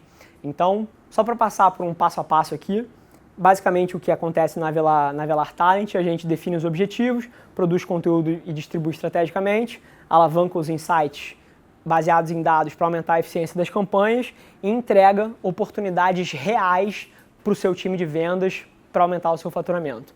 Mas qual é o grande lance disso aqui que eu entendi ao longo do tempo? É aquela coisa do DNA de empresa de mídia que eu falei para vocês. Durante 100 anos, a publicidade foi feita como forma de propaganda, que se resume a uma oferta direta, que tem o objetivo de converter aquele prospecto. Só que o que acontece como consequência desse modelo de negócio? É todo mundo querendo vender, por exemplo, um mate, querendo vender uma caneta. Quando você faz propaganda, você está num negócio de vender canetas. Então, o mercado para vender caneta são só as pessoas que estão querendo comprar caneta. E vocês vão entender como isso implica no tamanho de mercado que você consegue para a sua empresa. Mais uma vez, super relevante que você entra num jogo de competição por preço também. Quem aqui, quando fosse comprar uma caneta, não ia comparar o preço das duas canetas? É óbvio, você está indo comprar uma caneta. Mas quando você tem um DNA, que eu chamo de DNA de mídia, em vez de propaganda, o que você faz é você produz um conteúdo educacional relevante, que gera valor para a sua audiência, que constrói um relacionamento. E eu vou provar para vocês que isso tem um mercado gigante para o mesmo produto, que no outro modelo tem um mercado pequeno e onde, em vez de competição por preço, você tem poder de preço. Isso se dá por isso aqui. Quando você aplica na sua publicidade DNA de vendas, você só vai acionar e impactar as pessoas que querem comprar o seu produto. Então, se você está vendendo curso de marketing, você só vai conseguir vender se você anuncia curso de marketing, para quem está no mercado para comprar um curso de marketing. Mas agora, o que eu descobri ao longo do tempo é que tem duas outras camadas de clientes que são muito mais rentáveis e muito maiores. A minha estimativa é que para cada uma pessoa que está no mercado para comprar um curso de marketing, tem 4 que sabem que precisam do curso de marketing, mas procrastinam na compra dele.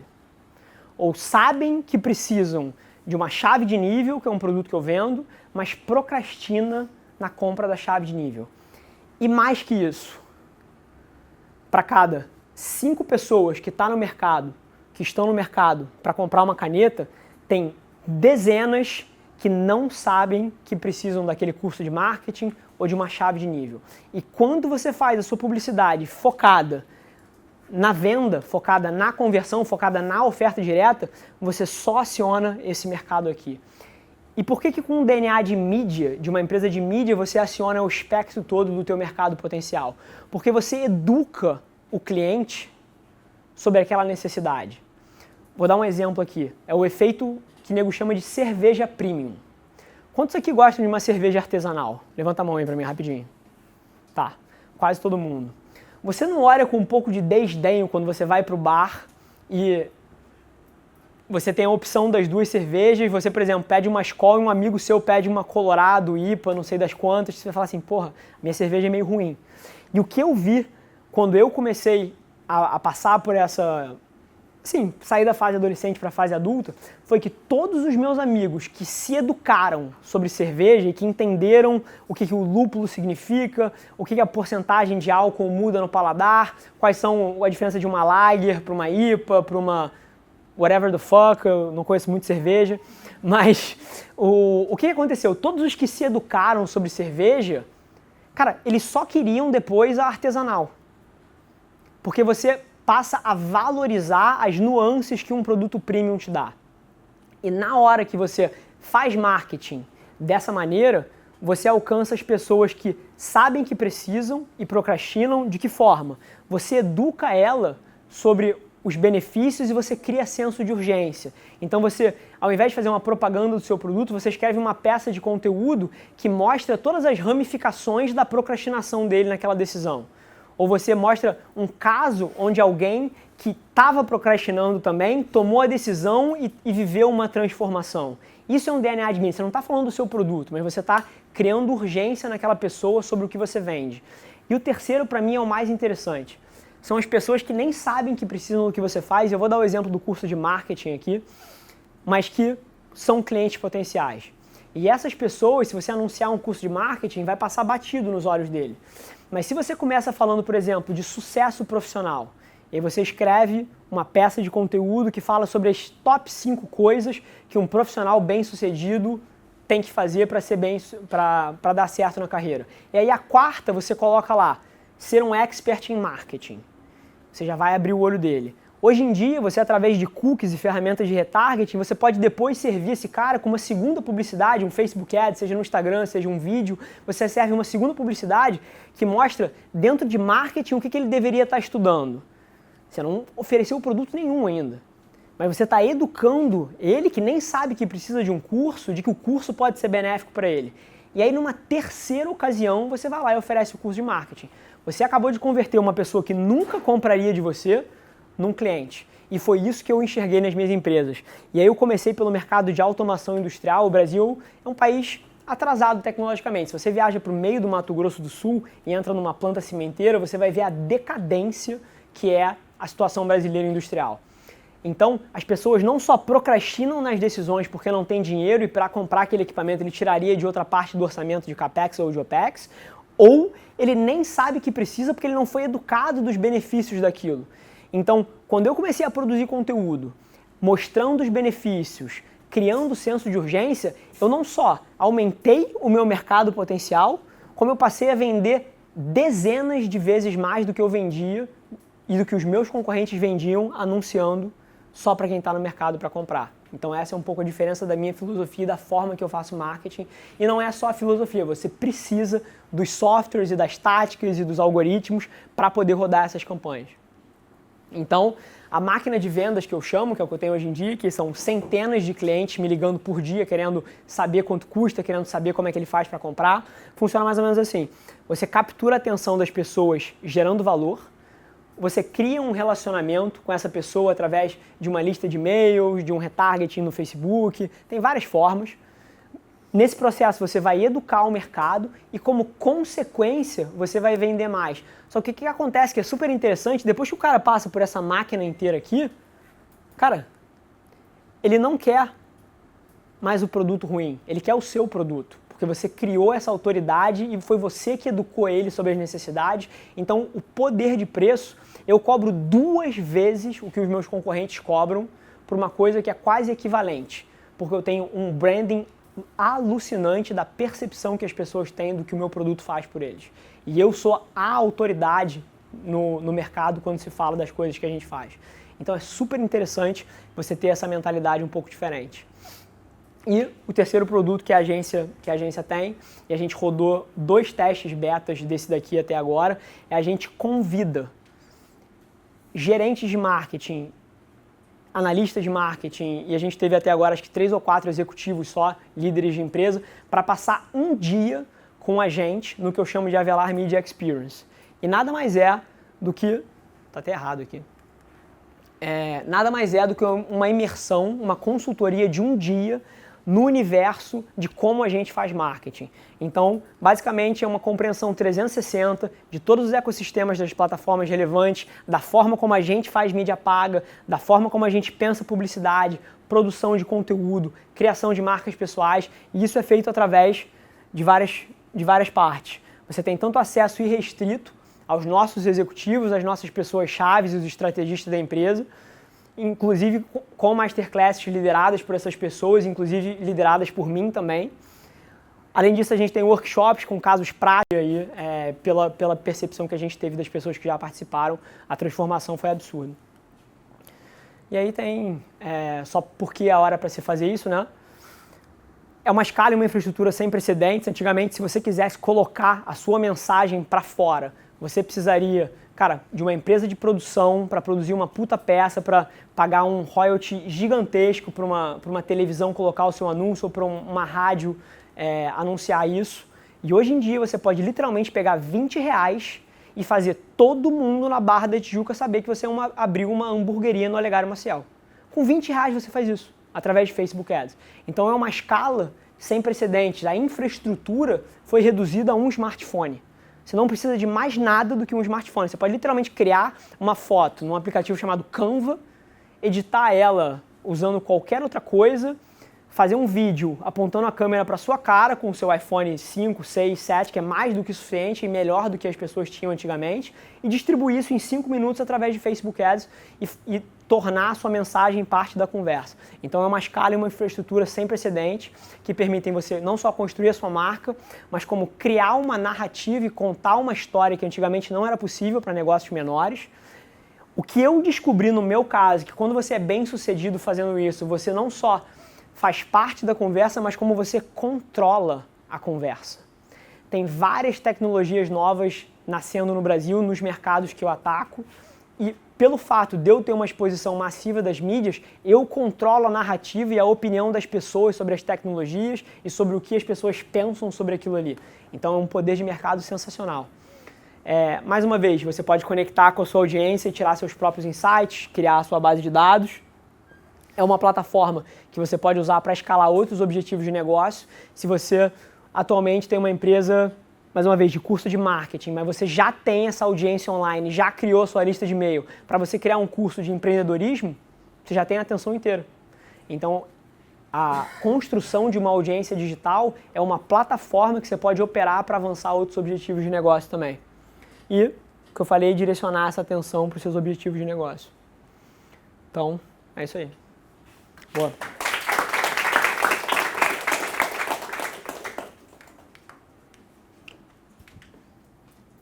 Acho que, não sei se você pode falar, mas você trabalha num modelo onde eu testo o resultado e depois eu remunero você? Não, tudo depende da estratégia que a gente elaborar. Tem empresas que precisam de mais coisa, por exemplo, para as minhas empresas, o Instagram eu descobri que é irrelevante. A gente até tem lá, porque eu tenho a estrutura, eu tenho o capital para poder, e a gente tem o Instagram lá rodando e testando para ver se a atenção já está lá. Mas, por exemplo, no Instagram, na minha indústria, a atenção não está lá ainda. As pessoas não estão se educando por aquele meio para ver máquinas e equipamentos. Então varia de empresa para empresa. Tem empresa que só vai precisar de Facebook, tem empresa que vai precisar de YouTube, uma produção audiovisual um pouco mais rica. Então, essa produção audiovisual, por exemplo, pensando no indivíduo, na pessoa física, para se tornar ele um influenciador digital, você tem essa produção, essa equipe que faz sim, isso? sim. Então você produz. Sim, a gente é a mistura de uma produtora com uma empresa de marketing digital. É um espaço branco entre agentes de representação, uma produtora de conteúdo moderna e uma empresa de marketing digital. Mas respondendo a sua pergunta, é um FII mensal. A gente não toma royalty nenhum em cima da sua monetização. É um FII mensal, como se fosse a gestão da sua marca e os lucros são todos da pessoa. Por ser beta hoje, você está selecionando pessoas? Sim, a gente está rodando um teste fechado, a gente não está captando ninguém. Mas é um MVP. Mas é como se fosse um MVP.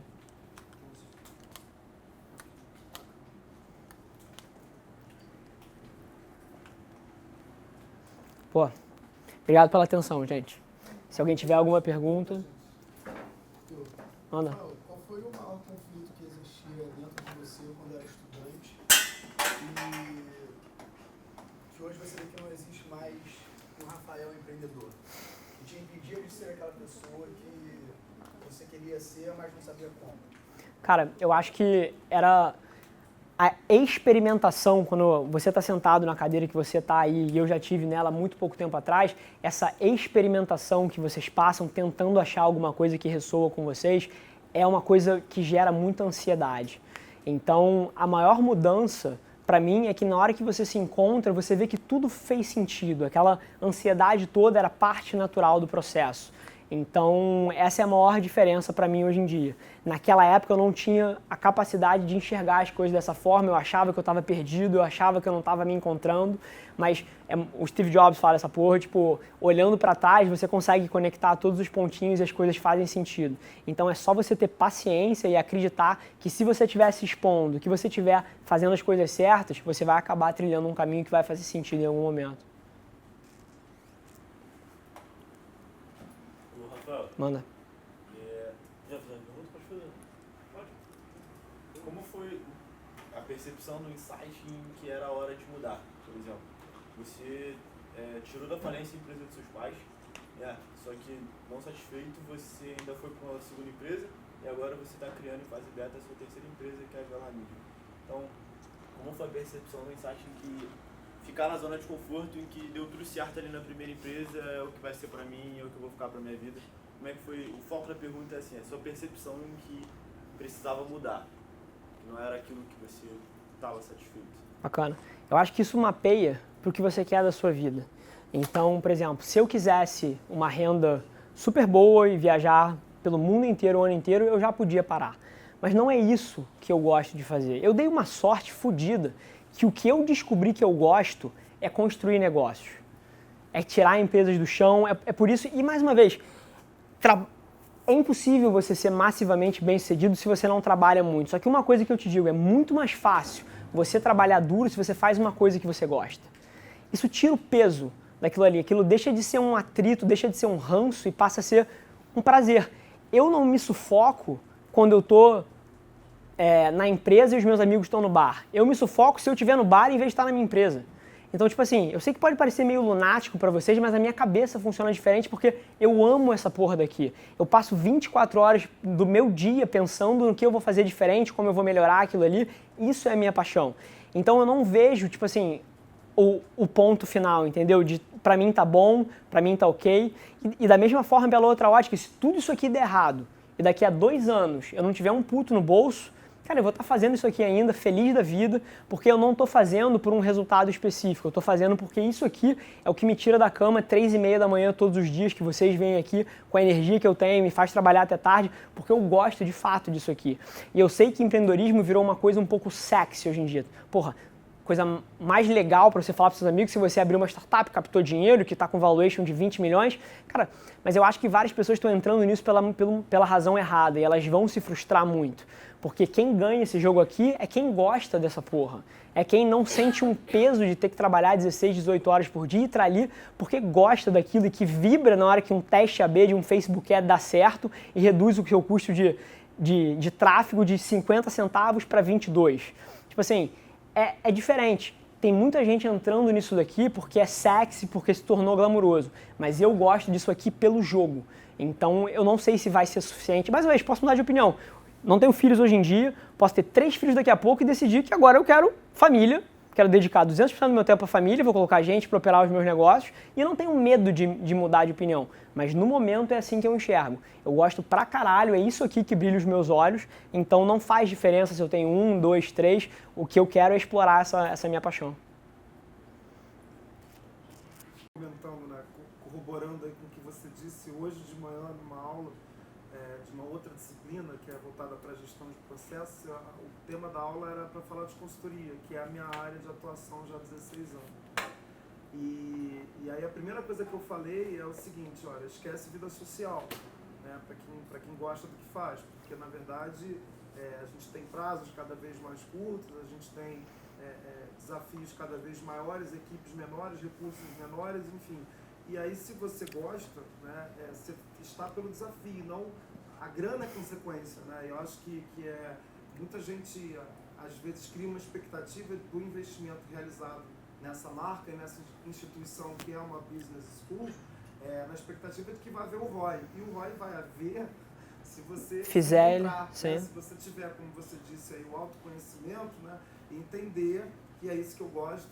Né? É Perfeito. isso que eu falo. E é engraçado você falar de trabalhar muito, porque eu também me considero um workaholic, trabalho numa média de 17 horas por dia também, e realmente sem nenhum peso, não é um fardo. É um prazer, Sim. não é um fardo, né? Sim. Claro que existe uma questão aí que tem que ter um equilíbrio, né? Para você ter família e vida social é importante também, até para trabalhar o ócio criativo, né? Fazer nada, Sim. fazer alguma coisa, mas de qualquer maneira, isso que você tem, esse gás aí que te motiva, é o que eu percebo em processos seletivos que eu realizo, que falta na geração Y, né? Que é uma apatia, que é uma falta de, sabe, não sei o que eu quero não sei querer, e aí você fala, olha, a vaga, você vai ficar 3 meses estudando em Washington, depois você volta pela empresa, não sei o que, o cara, tá.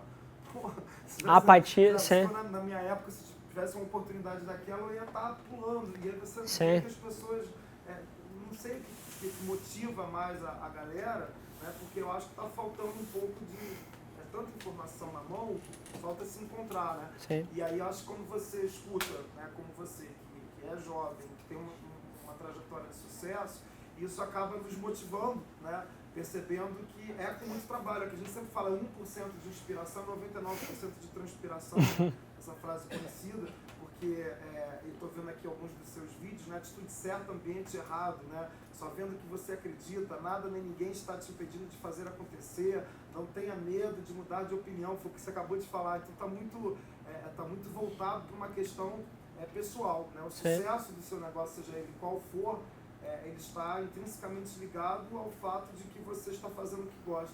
E tem muita gente que eu encontro, às vezes está com 40 anos, e eu pergunto, você está 10 anos na área de logística, que bacana, né?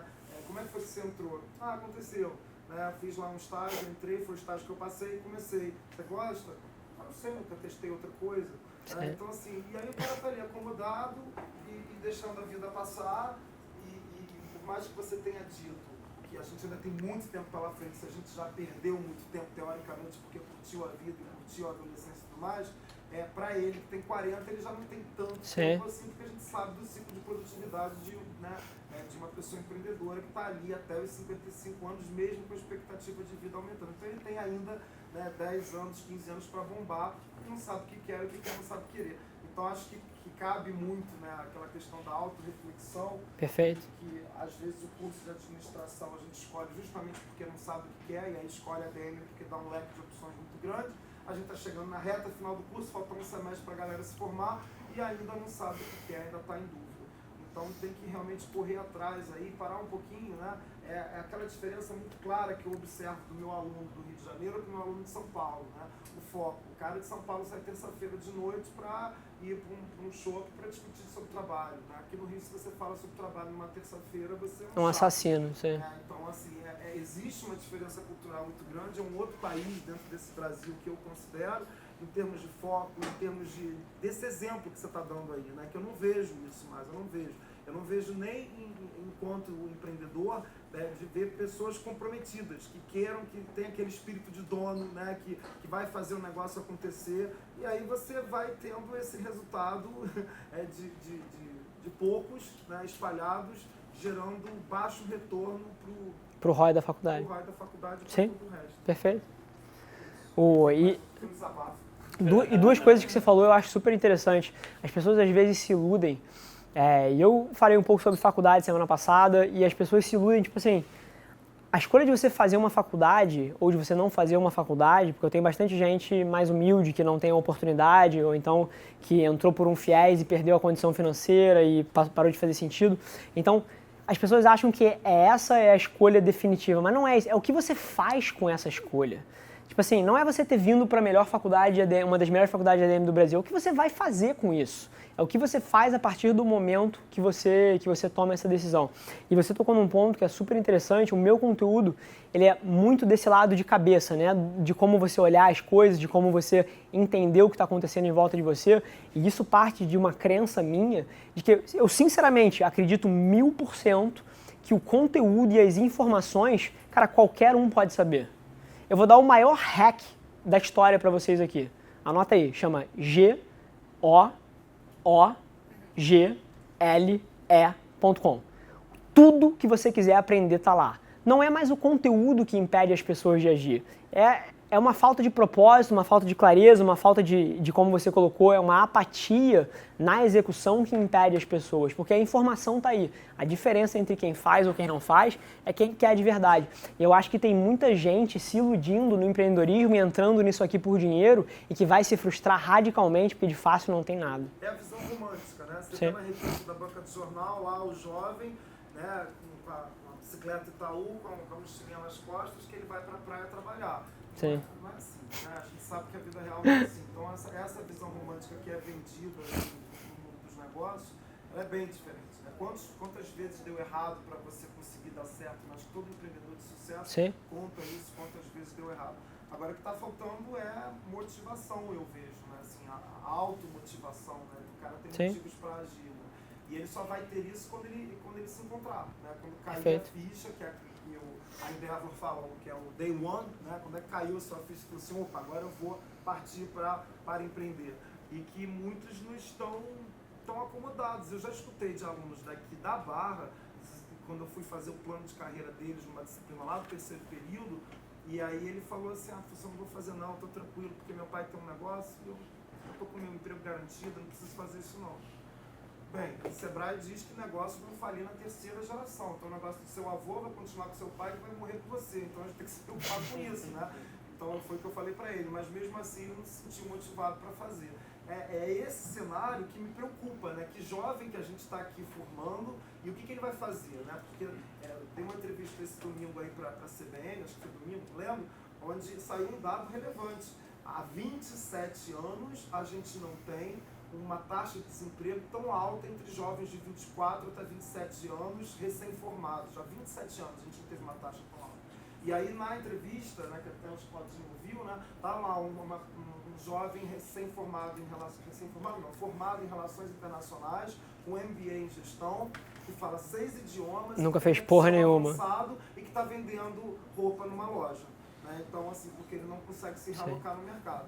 Então, alguma coisa está errada com ele, né? E uma das coisas que nos parece, quando a gente escuta a reportagem da CBN, é que, de fato, ele não buscou o autoconhecimento, né? Saber o que quer e o que não quer. Né? Já é o primeiro passo. Não gosto disso, já é o primeiro passo. Acho que essa busca é que muitos estão acomodados sem perceber, né? Eu não sei. Sim. É a minha percepção. Sim, eu concordo com você. E mais uma vez, no começo, quando eu comecei a bater mais papo com as pessoas, quando eu me abri para o mundo, eu ainda julgava muito o que as pessoas faziam. Então eu achava que a minha narrativa era a narrativa correta, era você trabalhar 18 horas por dia, 7 dias por semana, e essa era a única maneira. Mas o que eu acho, tipo assim, se você quiser assistir Netflix durante 10 horas por dia, 7 dias por semana, cara, vai lá e faz. Mas saiba que isso tem consequências. Então, tipo assim, eu não julgo o escapismo de ninguém, não julgo o que as pessoas estão fazendo para crescer ou deixando de fazer para crescer na carreira, mas o meu papel, eu acho que como uma pessoa cada vez mais que influencia os jovens, é abrir o olho de que se você quer isso aqui, se você quer alguma coisa parecida com isso aqui, não é isso que vai mapear para lá. Mas eu parei de julgar um pouco as pessoas, eu acho que tem pessoas que querem coisas diferentes. Eu acho que nem todo mundo nessa sala aqui precisa querer ser um empreendedor foda e precisa querer mudar o mundo, mas os que querem precisam ter atitudes diferenciadas e os que não querem precisam estar cientes de que isso vai mapear para uma vida mais incerta, como você falou do jovem que talvez vá falir o negócio da família. Então é você saber que todas as ações têm consequências e você está ok com isso. Eu acho que eu parei de julgar um pouco. No começo eu achava que todo mundo tinha que ser hardworking, todo mundo, porque é a forma que eu encontrei de ser feliz. Mas eu acho que tem outras formas de você ser feliz, agora você só precisa aceitar as consequências das suas escolhas. Não, e não necessariamente ser associado a isso, né? Dessa coisa de 23 anos fez o primeiro milhão, não sei o quê, né? Que você vê na capa da gente. Não necessariamente. Eu acho que eu também sou um caso disso. Entre dar aula e fazer consultoria, é óbvio que fazer consultoria me dá mais dinheiro.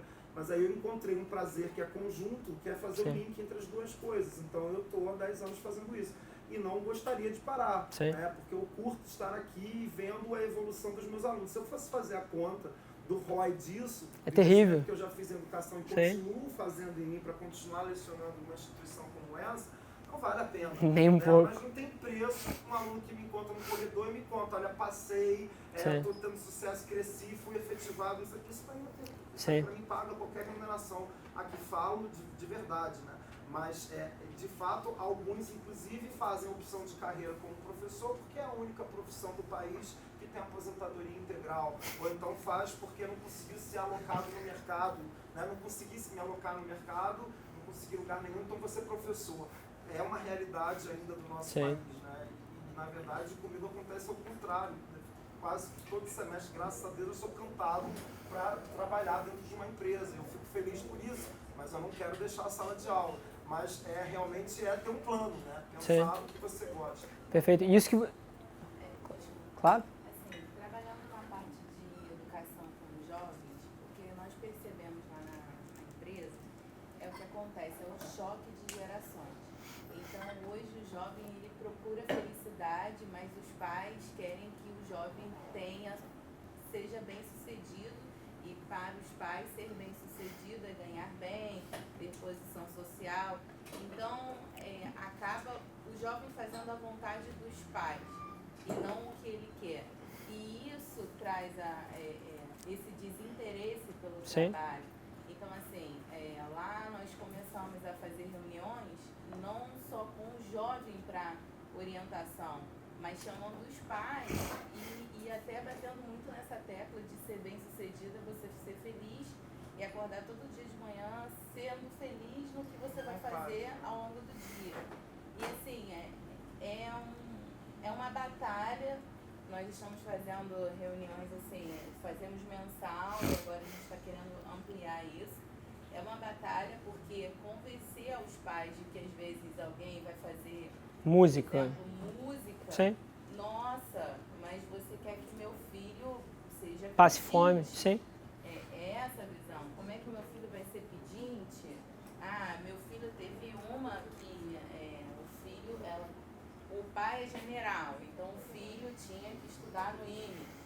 Só que o garoto gosta de música, então o pai virou pra gente, perguntou se nós queríamos que o filho fosse usuário de droga. Porque nós estávamos influenciando o filho a ser alguém ruim na vida, sabe?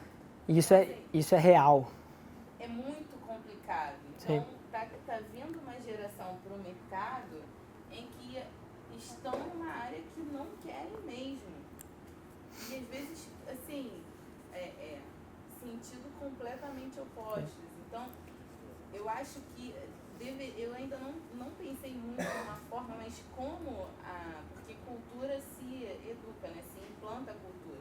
Então, como implementar a cultura da nova geração na antiga geração, para que os pais possam deixar os filhos serem talvez nas próximas, esses jovens que estejam aí, quando eles forem pais, e, enfim, e isso não se estragar, né, lá na frente, talvez esse cenário mude. Mas hoje está muito complicado. Você pegar um jovem de 15, 16 e ver que ele está fazendo aquilo que gosta, poucos. Eu tenho um take interessante nisso daí. Mais uma vez, para mim pode parecer muito fácil falar, eu tive 2 pais que foram monstros. Monstros construindo a minha autoestima ao longo do meu crescimento e me apoiando em tudo que eu queria fazer. Então isso construiu uma sensação dentro de mim que eu podia escolher o que fosse, que eu ia ser bem sucedido, que eu tinha o apoio, mas eu sei que isso não é a realidade de todo mundo. Mas eu sei que quem tem isso sai na frente, e eu tive, graças a Deus. Ambos os meus pais são empreendedores, são pessoas que não têm medo da vida, então eu cresci nesse ambiente. E isso me favoreceu muito, mas eu entendo de onde você está vindo, mas eu tenho uma tese super interessante. Eu acho que o comportamento de você atender as expectativas dos outros mapeia para essa apatia, mapeia para esse senso de perda e de falta de propósito. Só que, e nada impede esse jovem de viver a vida nos termos dele. E é isso que eu tento falar. Mais uma vez, você está falando de ROI, de atitudes pequenas. Cara, eu respondi o DM desse cara que não tinha ideia quem ele era. Gravei um vídeo para ele. Qual é o ROI disso? Ninguém está vendo. Eu faço porque eu quero o bem da pessoa. Mas esses jovens, cara, eles têm uma opção. Eles têm uma opção, que é não viver debaixo da aba dos pais. Quem é que está impedindo esse jovem que mora no Leblon, que mora na Barra, que mora no Recreio, de sair de casa, de arranjar um emprego numa loja, de morar com 7 roommates, rachando as contas e começar a viver a vida nos termos dele? Só que o negócio é que as pessoas não querem abrir mão desse conforto. E enquanto você não abrir mão desse conforto, você vai ser escravo de quem paga as suas contas. Mas é uma opção. Não é uma opção para quem não quer dar um passo atrás na vida, mas várias vezes, cara, quando eu voltei para a empresa da família, larguei a consultoria que eu fiz, larguei o BTG, eu fui ganhando 1/5 do que eu ganhava no BTG. 1/5. Eu morava sozinho e voltei a morar com os meus pais para poder fazer isso. Eu não dei um passo para trás, dei 7. Mas eu estava disposto a fazer isso porque eu enxergava que ali tinha um ângulo melhor para mim. Então, pode parecer arrogante para mim falando de alguém que não precisou convencer os pais de outra coisa, que sempre teve o apoio para fazer, mas é uma opção você ir trabalhar numa loja e vender mercadoria online. Eu tenho um amigo, cara, que hoje em dia ele vende acho que 120, 150 mil reais no Mercado Livre por mês, vendendo bugiganga da China. E ele fez isso porque os pais expulsaram ele de casa porque ele era surfista. E ele não queria trabalhar num trabalho corporativo e fez ADM em 8 anos, 7 anos, sei lá quanto tempo. Os pais tiraram de casa porque ele não queria trabalhar num trabalho formal. Ele saiu, foi morar de favor na casa de um amigo, começou um negócio no Mercado Livre, viveu nos próprios termos. Isso é uma opção, mas não é uma opção para quem não quer dar um passo atrás. É uma opção. O problema é, quando você mexe com isso, não é só o dinheiro, você mexe na família. Você desestrutura uma família. Você vai pegar um jovem de 16 anos, 17 anos, 18, que ele vai ser, assim, excomungado da família. Eu entendo de onde você está vindo. Sair e se autossustentar. E isso pode, entendeu? Sim, mas O jovem consegue. O problema é como você vai dar as costas para os seus pais, para toda a sua família. não é você que está dando as costas, são os seus pais que estão dando as costas para você. Não é o jovem que está desestruturando a família quando ele toma essa atitude, são os pais que estão estruturando essa família. A pessoa que pensa já assim, de que, então eu vou sair e eu vou me sustentar, essa pessoa já não aceita o que os pais querem para ele, já é automático. Esse tipo de pessoa, se o pai virar e falar, você vai ser militar, ele vai falar pro pai que não. Sim. Esse daí, graças a Deus, sabe? Sim. É uma pessoa que você não precisa se preocupar. Sim. Com quem você tem que se preocupar é a pessoa que não se movimenta quanto a isso. Sim. E gera todo um problema de família, não só financeiro, entendeu? Sim. Então eu vejo mais que isso seria um confronto de briga. Você vê 1, 2, 3, mas agora mexe para a massa. Você precisa implementar uma cultura de que o pai precisa deixar o filho para o mundo. Não tenho dúvida. Está fazendo a sua velhice. Não tenho dúvida. E que o filho está fazendo o seu futuro. Sim. E entender, os dois entenderem isso, mostrar para a criança que, olha, durante 16 anos da sua vida, seu pai te falou uma coisa. Agora aos 16 eu te digo, seus pais às vezes não sabem o que é melhor para você, meu filho. Vai descobrir o mundo e vai. Cara, você já deu um choque na cabeça de alguém. Não, eu não discordei de nada que você falou. E agora?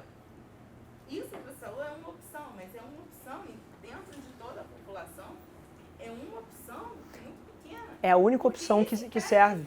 Mas o cara que Sim. falar assim, então eu vou sair de casa, pô, maravilha, esse cara não precisa dar tapa nas costas, entendeu? Sim. Ele realmente já... Mas eu vou ser muito franco aqui.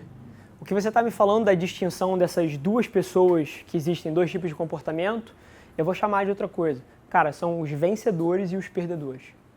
Na vida você vai ter pessoas que vão viver pelo dogma dos outros e vão ser extremamente infelizes.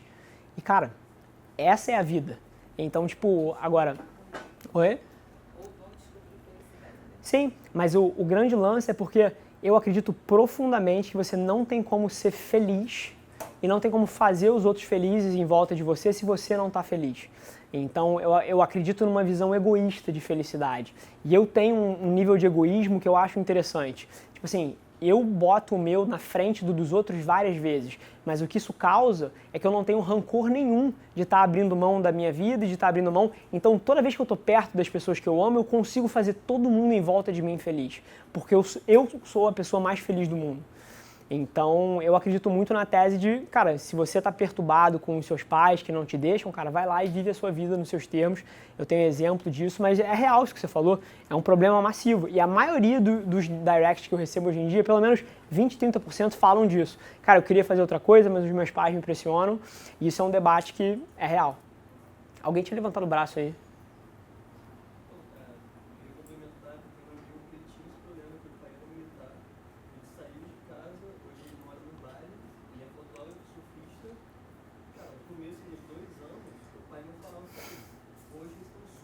Perfeito, perfeito. E essa intriga de quebra da família, eu acho que é uma visão de curto prazo. Isso vai infernalizar a vida da família, talvez durante 1 ano, 2 anos, 3 anos, mas no longo prazo é a única chance que tem, é a única opção que tem chance de dar certo. Isso é cultural também, né? Porque a gente tem uma cultura brasileira de criar pra dentro, porque o jovem americano, né, vai fazer high school. E já sai de casa. A família não tá sabendo que ele vai sair, daí Sim. ele vai se virar. E isso está mais inserido quando é classe média abaixo. A classe alta, cria o filho, ainda é um pouco na bolha, mas o filho vai. Mas de classe média baixa é nossa, entendeu? Sim. Tipo, tem o próximo filho, então eu crio neto, Super interessante, sim. entendeu? E vai para debaixo da água. Esses são os problemas. Boa. Mais alguém tem alguma pergunta? Poxa, muito obrigado. Fechado.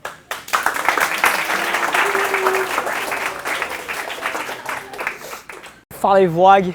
Acabamos de sair aqui da BMEC, um bate-papo, porra, super interessante, com uma porrada de galera que está entrando agora no mercado, que está tentando decidir o que quer fazer da vida. E mais uma vez, toda vez que eu vou falar para um público, o que eu tento fazer é fazer a engenharia reversa do que eu sei que vai gerar valor para eles.